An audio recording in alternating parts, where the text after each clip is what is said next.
Good morning student. आज हम पढ़ेंगे स्टोरी छोटा जादूगर। तो जैसे कि छोटा जादूगर क्यों कहा गया, जादूगर तो है नहीं कोई, लेकिन उसमें कोई गुण होगा जिसके कारण, उसकी कोई क्वालिटी के कारण उसे छोटा जादूगर कहा गया। तो गरीबी परिस्थिति में समस्याएं उत्पन्न करती है और मूलभूत शिक्षा से भी वंचित कर देती है। गरीबी जो शिक्षा से भी वंचित कर, इसलिए कि आज का जो एजुकेशन है वो गरीबी में नहीं हो सकता। तो ऐसे में जो गुणवान बच्चे हैं, जिसके में गुण है, जो एबिलिटी से भरपूर हैं, वो भी वंचित रह जाते हैं। तो आइए हम देखें कि ये छोटा जादूगर कौन है। इसमें हमें पढ़ना है कि छोटा जादूगर कौन है। इस कहानी का कहानी संदेश दे रही है कि निर्धनता अभिशाप है। निर्धनता अभिशाप है। कार्निवल के मैदान में बिजली जगमगा रही थी। कार्निवल मतलब छोटा सा मेला या उत्सव। तो जैसे कि कोई एग्जीबिशन वगैरह लगती है तो उसको कार्निवल कहते हैं। तो यहाँ पर हंसी और विनोद का कलनाद गूंज रहा था। मैं खड़ा था, लेखक कह रहा है, मैं खड़ा था उस छोटे फुहारे के पास जहाँ एक लड़का चुपचाप शरबत पीने वालों को देख रहा था। उसके गले में फटे कुर्ते के ऊपर से एक मोटी सी सूत की रस्सी पड़ी थी और जेब में कुछ ताश के पत्ते थे। उसके मुंह पर गंभीर विषाद के साथ धैर्य की रेखा थी। विषाद मतलब होता है दुख, कि एक ऐसा दुख था लेकिन उसके साथ भी धैर्य था, आत्मनियंत्रण की शक्ति थी। मैं उस ओर न जाने क्यों आकर्षित हुआ। उसके अभाव में भी संपूर्णता थी। मतलब वो देखने में लग रहा था कि उसके पास कुछ नहीं है, लेकिन फिर भी वो संपूर्ण लग रहा था, क्योंकि उसका व्यक्तित्व संपूर्णता दर्शा रहा था। मैंने पूछा, क्यों जी, तुमने क्या देखा? तो उसने कहा, मैंने सब देखा है। यहाँ चूड़ी फेंकते हैं, खिलौने पर निशाना लगाते हैं, 30 से नंबर खेलते हैं। मुझे तो खिलौने पर निशाना लगाना मालूम है, जादूगर तो बिल्कुल निकम्मा है। उसने कहा कि मुझे मालूम है, लेकिन वहाँ जो जादूगर दिखा रहा है वो निकम्मा है, उसको कुछ नहीं आता। उससे अच्छा तो ताश का खेल मैं दिखा सकता हूँ। उसको लगने लगा कि मतलब कि जो कार्निवल के मैदान में जो लोग अपनी अपनी दुकान या शॉप लगाए हुए थे, वो उसको लगा कि मेरी तो नहीं चली। तो उसने कहा कि इससे अच्छा तो मैं कर सकता हूँ। उसने बड़े विश्वास में कहा। उसकी वाणी में, उसकी बोली में कहीं भी बनावट नहीं थी।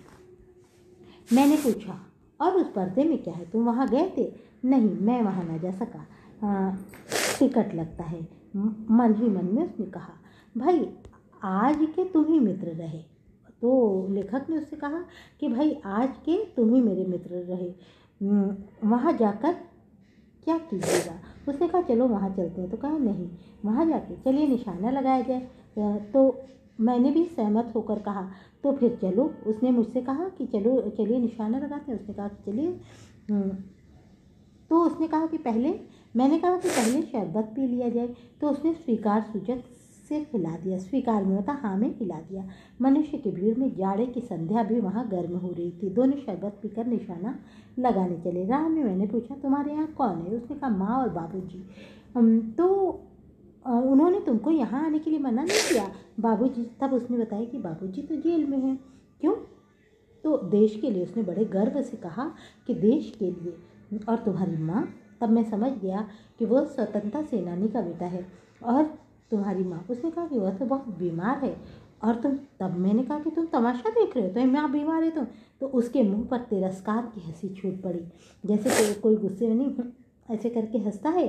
तो उस तरह तिरस्कार कि हर कुछ त्याग देने वाली, दूसरे का उपहास करने वाली हंसी छूट पड़ी। उसने कहा, तमाशा देखने नहीं निकला हूँ, कुछ पैसे ले जाऊँगा तो माँ को पथ्य दूंगा। पथ्य मतलब आराम, हाँ दूंगा।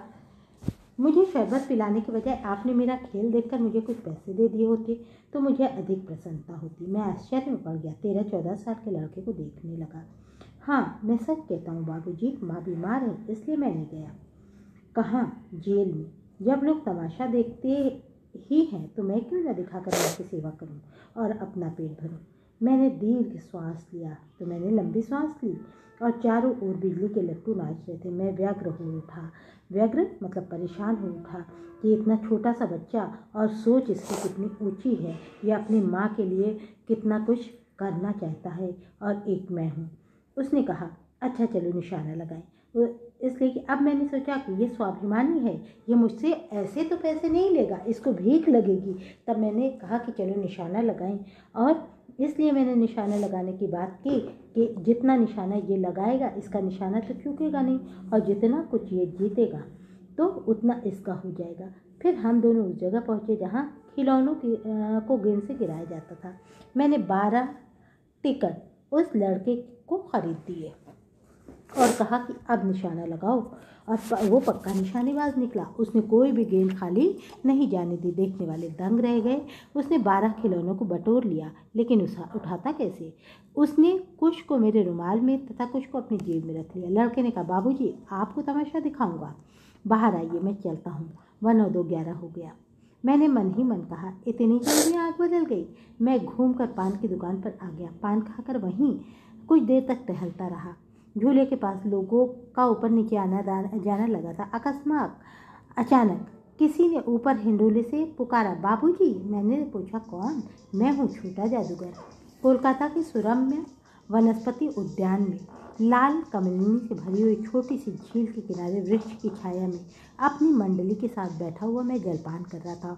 अब लेखक को अपने दूसरे दिन की घटना याद आई कि जलपान कर रहा था, और इतने में वही छोटा जादूगर दिखाई पड़ा। बाबूजी नमस्ते, कहिए तो खेल दिखाऊं। नहीं जी, हम लोग जलपान कर रहे हैं। तभी श्रीमती जी ने कहा, दिखलाओ दिखलाओ जी, तुम तो अब बड़े अच्छे आए, भला कुछ मन तो बहले। मैं चुप हो गया। श्रीमती की वाणी में माँ की सी मिठास थी। उसके सामने उस लड़के को रोका नहीं जा सकता था। उसने खेल आरंभ किया। उस दिन कार्निवल में सब खिलौने उसके खेल में अपना अभिनय करने लगे। भालू मनाने लगा, बिल्ली रूठने लगी, बंदर घुड़कने लगा, और गुड़िया का। अब आगे स्टोरी हम पढ़ेंगे।